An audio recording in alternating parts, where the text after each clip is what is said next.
ako'y nag-aring tulad sa Hudyo, upang mahikayat ko ang mga Hudyo sa mga nasa ilalim ng kautusan ay gaya ng nasa ilalim ng kautusan. Bagamat wala ako sa ilalim ng kautusan, upang mahikayat ang mga nasa ilalim ng kautusan. Sa mga walang kautusan ay tulad sa walang kautusan. Bagamat hindi ako walang kautusan sa Diyos, kundi nasa ilalim ng kautusan ni Kristo, upang mahikayat ko ang mga walang kautusan. Pansinin niyo po yung magkaiba ng talata na ating binasa. Sa talatang 20, may binabanggit na mga Hudyo at may doon din binabanggit na wala ako sa ilalim ng kautusan. Sa mga tweed, yung kautusan na tinutukoy ay kautusan ng mga Hudyo. At ito po'y tumutukoy sa kautusan ni Moises na si Apostol Pablo ay wala na doon sa ilalim ng kautusan na yon. At siya po ay nasa ilalim ng kautusan ni Kristo. At marami pong kautusan si Kristo kung mababasahin po natin. Lalabas na. Okay. Brother Noel, yung ikapitong araw po ba umaanino kay Kristo? 2 minuto. Umaanino pa ba yung ikapitong araw, ha? Gaya po ng aking binanggit kanina, yung sa talatang 7, na isang anino ng mga bagay na magsisidating, ngunit ang katawan ay kay Kristo. Binanggit ko rin po kanina na pagka sinabing anino, ay hindi tunay na larawan. Pagka hindi tunay na larawan, ay hindi na po ito dapat isagawa. Ang dapat po nating isagawa ay yung mga bagay na magsisidating. At yun po yung may kinalaman sa bagong tipan. Gaya nga rin po ng kasunod na pangungusap na ang katawan ay kay Kristo. Ang ibig lang pong sabihin, yung mga kautusan ni Kristo ang dapat gawin sa panahon ng bagong tipan. Yun po ang sagot ko doon sa salitang anino, hindi tunay na larawan, na ito ay hindi dapat nating sundin sa bagong tipan kung hindi yung katawan o yung mga bagay na darating na tumutukoy po sa kautusan o mga bagay ng Panginoong Jesucristo o kautusan ng Panginoong Jesucristo. Okay.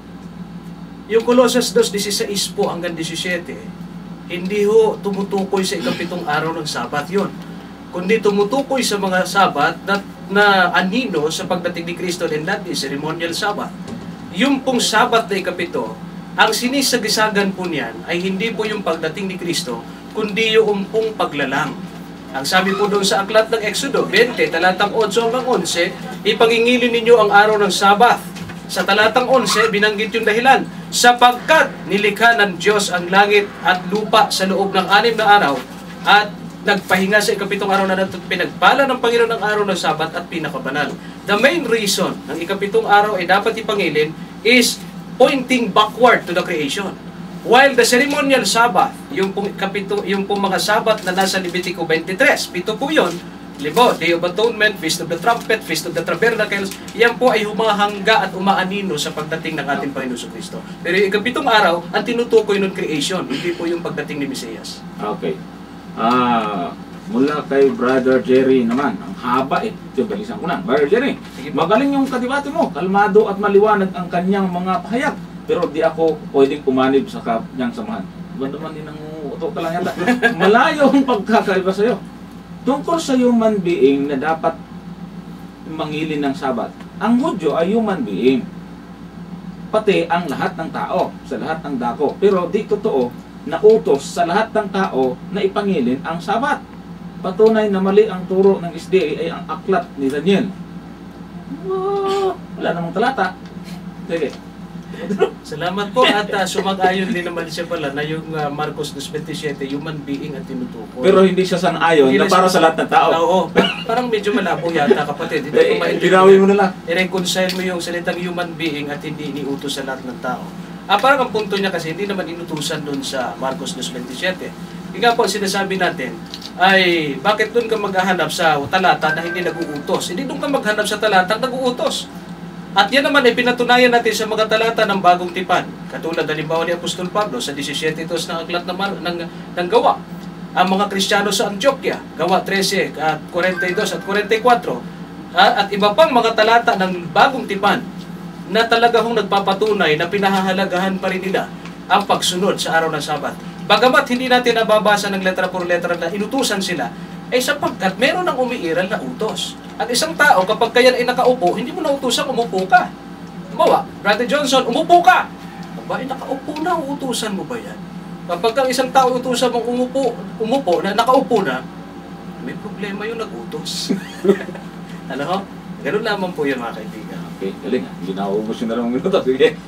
Mali sige po na to. yung logic na ginamit ng ating kaibigan na pagka iniutos ay hindi na kailangang iutos. Binanggit ko po kanina sa Gawa, Kapitulo 15, sa talatang 5, 10 at 11, at sa talatang 28 at 18. Mababasa niyo po doon na iniutos, ipagbawal ang dugo, ang pagkain inihain sa Diyos-Diyosan, ang pakikiapid. Mapapansin niyo po na ito'y utos dati sa Lumang Tipan, pero iniutos pa rin. Sa mga tuwid, ito yung dapat na makita na mali po yung logic na yon na pagka inuutos ay hindi na kailangang iniutos. Bakit ito utos noon pero iniutos uli? Kaya isa rin po itong patunay na dapat kung talagang utos pa rin ang Sabat, dapat ito po ay iniutos uli ng mga apostol o itinuro ng mga apostol. Manapa, wala po tayong mababasa. Gaya po ng aking binanggit kanina sa aklat ng Colossus, Kapitulo 2, 16. Tapos na. Brother Melvin po ito ng Dasma. Tanong ko po, sabi kasi ni Brother Ramel, email po ito, email. Yung tao na binabanggit daw sa Marcos 2.26 ay taong Hudyo. Kaya para sa Hudyo daw po ang Sabat. Tanong ko lang po, kailan ba ginawa ang Sabat? May Hudyo na ba nung time na ginawa ang Sabat? Idadagdag ko na rin to dito para isang sagot na kung ang Sabat ay para sa Hudyo, bakit ginawa ito ng Diyos wala pang Hudyo? Sabayin mo nang sagutin yun, parehong tanong eh. Hindi ko nakuha yung huli, Brad, pero sagutin ko muna yung una. Pag kamukha sila eh. Sabi rito yung una, ay kasi yung kung ang Sabat ay ginawa para sa Hudyo, bakit ginawa ito wala pang Hudyo? Okay. Sige. Gusto ko pong Mamaya, ipaliwanag. pagkatapos ng sagutan nila sa kayong live ha? Okay, sige. Gusto ko pong ipaliwanag yung salitang Hudyo at yung salitang Israel. Ito po ay tumutukoy sa iisa. Ito po ay tumutukoy sa binhi o lahi ni Israel. Mababasa po natin yan sa Roma Kapitulo 2:17. Meron po diyang binabanggit na mga Hudyo. At hindi po ito iba sa mga Israelita. Mababasa po natin sa aklat din po ng Roma sa Kapitulo 9 sa talatang 4. Doon naman po may binabanggit na Israelita. Kaya ang Israelita at ang mga Hudyo ay iisa. At sila ang inutusan, yung kanilang lahi, sila ang inutusan na ipangilin ang ikapitong araw at hindi po ang mga Kristiyano. Okay. Simple lang ang sagot ko riyan eh. Na hanggang ngayon, di pa rin niya masagot-sagot at matibag-tibag. Yung definition lang ng anthropos, human being. Kailan ho naging human being na Hudyo lang? Yan ang gusto natin sanang ipapansin sa ating mga kaibigan. Saan kaya siya kukuha ng referensya? Doon sa Marcos 2.27 na yung human being ay ang mga Hudyo lang. Ang human being po hanggat ikaw ay may taong nakikita, yun po human being yan. At yung salitang tanong niya kanina, paano daw ginawa ang Sabat? Ginawa pa ho ang Sabat bago pa nagkaroon ng Hudyo. Kaya nga sabi roon, ang Sabat ay ginawa para sa tao. Wala ho doon sinabing ginawa para sa Hudyo. Bago pa dumating ang Hudyo, sa Genesis pa lang, ginawa na po ang Sabat. Mula tanong po ulit kay Brother Jerry. Kanina pa to Sige lang, pagka-anulit nyo ito, hindi ko nababasahin. Ganun pa, na. Pero sige lang. Brother Jerry, sa Biblia, maliwanag na nakasulat, bawal magpaninga sa araw ng Sabat. Ang paliwanag mo dito, Brother Jerry, sa Lumang Tipan, bawal. Kasi, ayon sa iyo, marami pang kuskus. Marungos. Ito ang aking tanong. Saan talata sa Biblia iniutos na pwedeng magpaningas ng araw ng Sabat? Ang dapat ko itanong sa kanya dyan sa mga tweet, inaamin niya, tinatanggap niya na dapat ipangilin. Ang gusto niya lamang i-correct dyan, kung dapat ba kasama ba sa pangingilin yung pagpapaningas ng apoy. Eh di walang problema pala, nandiyan na pala yung pangingilin, ang ayaw niya na lamang ay yung particular na paraan ng pangingilin. Ang masasabi ho natin dyan, mga kaibigan, hindi ho lahat ng naisulat sa Lumang Tipan na mga kautusan. Halimbawa, may mga Hudyo kasi, gumagawa pa nga sila riyan ng pati yung pagkain ng itlog. Kailangan, aalamin nila kung yan ba initlog ng Sabado. Pagka ikaw ay umakyat ng puno, at inabutan ka ng araw ng Sabado, hindi ka pwedeng bumaba. Yan yung mga dagdag na mga kautusan sa panahon ng mga Hudyo. Pero sa panahon natin ngayon, hindi naman applicable yan, mga kaibigan. Kaya yan ang sinasabing, pag nag-interpret tayo ng Bible, let us study the Bible in its context and at the same time, yung application sa mga mananampalatayang Kristiyano. Okay.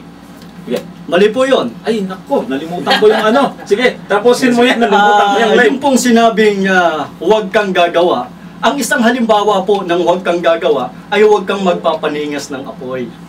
Kaya yun po yung isang halimbawa na hindi dapat gawin kung talagang ipinangingili nila ang araw ng Sabat sa panahon ngayon. Pero yun nga lang, nagiging palusot yung bagay na yon na hindi yun tumutukoy doon sa pagpapaningas ng apoy. Pero maobserbahan po natin, tayo pong mga nagsusuri, na ang mga kaibigan nating Adventist ay talagang may mga pagluluto na ginagawa o pagpapaningas ng apoy tuwing pangingilin ng Sabat, na which is labag doon sa lumang tipan. Kaya yun po lamang ay palusot nila. Pero kung pag-aaralan po natin ang Biblia, ang huwag kang gagawa, ang isang halimbawa nito ay huwag kang magpapaningas ng apoy. Okay, baka makalimutan ko announcement. Ano po, sa linggo ay merong second part ng debate dito ulit. Si Brother Ronald naman yung harap. Ang topic nila ay pagkain. Si Brother Emil din yung makakausap tungkol sa baboy naman. Okay, live. Kanina kalimutan ko yung live. Ano ba? Unahin. Sino ang nauna dyan? Juan. Hello. Sino po ito? Raul Leones ng Pasig. Kumplito Sige, tanong niyo po. Tanong sa kabadista. Sige po. Sa bagay, tama naman yung sabi niyo, no, na sinabi ni Cristo na hindi siya napunta para labagin ang kautusan, kundi ganapin ito. Kapatid, malapit nang matapos. Bilisan niyo na yung tanong. Ito lang tama naman, natural naman kasi si Cristo Israelita. Ngayon ang tanong, may inutos ba si Cristo sa hindi Israelita na ganapin ang Sabat? Tanong ito sa kabadista at marinig ko ang reaksyon ng kausap niyo. Salamat. Okay. Meron bang utos sa hindi Israelita? Hindi na po binabasa na. Sige, Kanina ko po binasa yung Isaiah 56 na pinipilit ng takasan yung salitang taga-ibang lupa. 56:6 ng aklat ng Isaiah, sabi nyo, gayon din ang mga taga-ibang lupa. Pag sinabing gayon din, parehas din ang utos.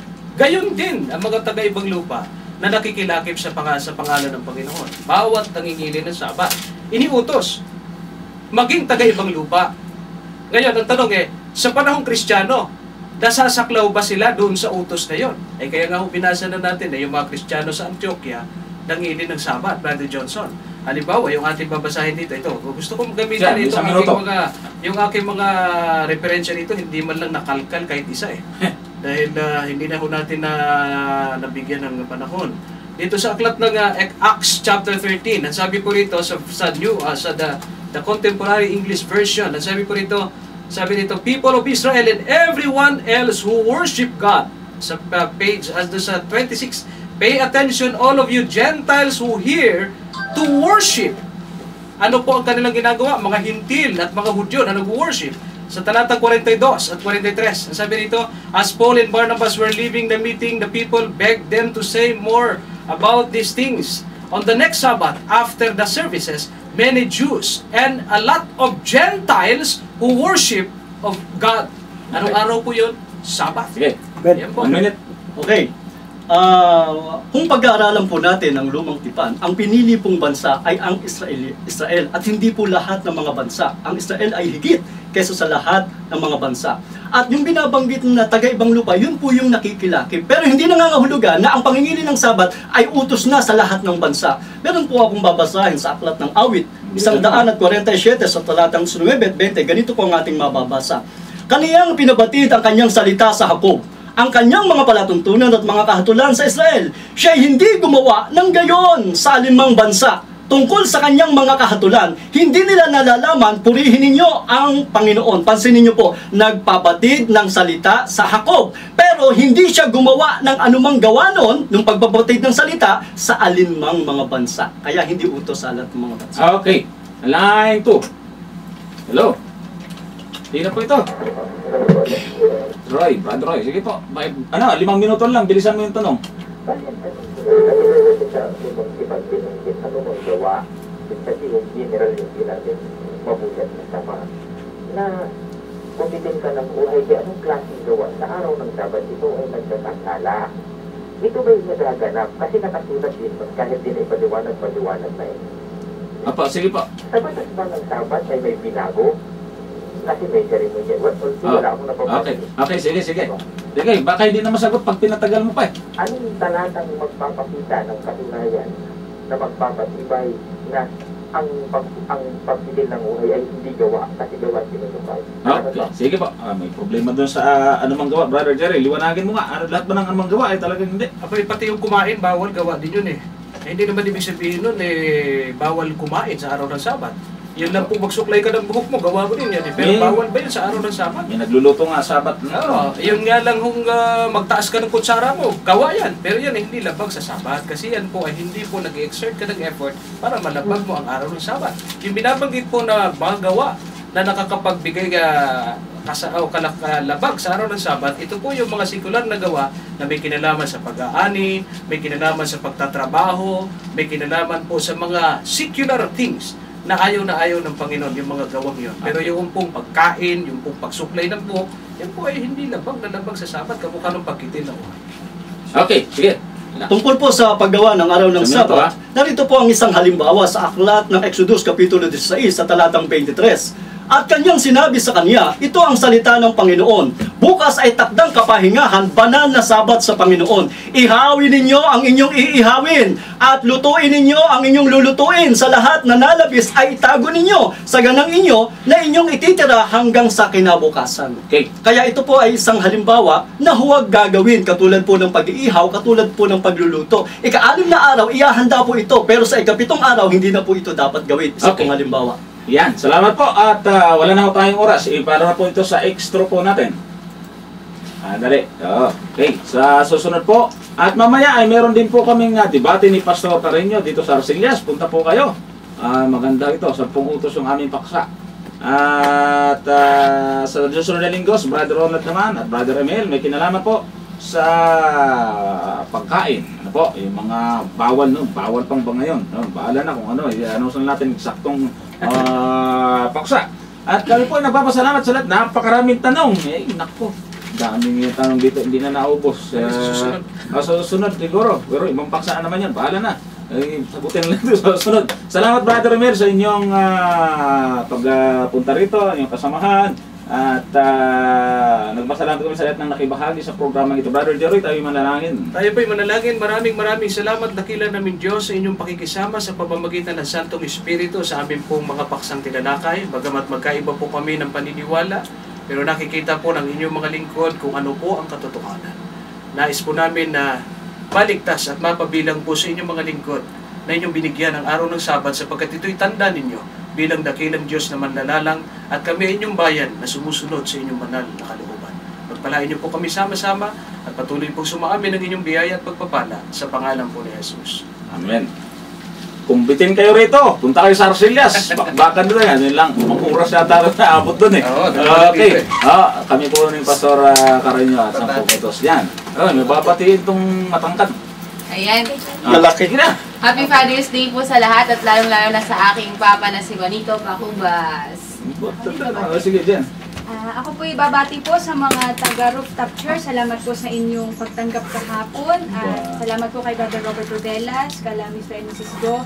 At nais ko rin po, at lahat po ng kapatiran sa Rooftop Church. Nais ko rin pong batiin si Sister Catherine Lauren Go Abileda. Siya po ay top 2 sa dental board exam ngayong June sa buong Pilipinas. At siya po isang 70 Adventist. Kaya po, isang taos sa pusong pagbati ang binibigay namin sa inyo at ang papuri ay sa ating Panginoon. Father's Day, bro. Hindi mo pa mo rin. At lahat po ng mga tatay na lahat po ng mga tatay. Si Daddy, si Daddy. Okay. Opo, kayo po ay binabati namin ng Happy Father's Hindi, Day. wala nang kasunod. Papatayin pa rin. So mga kapatid mga kaibigan, sa himig po ng awiting yan, ang palatuntunan tinig sa ilang pansamantalang nagpapaalam. Tayo po magbabalik sa susunod linggo sa ganitong oras sa ating film. Maraming salamat po sa inyong walang sawang pagsubaybay. Gracias.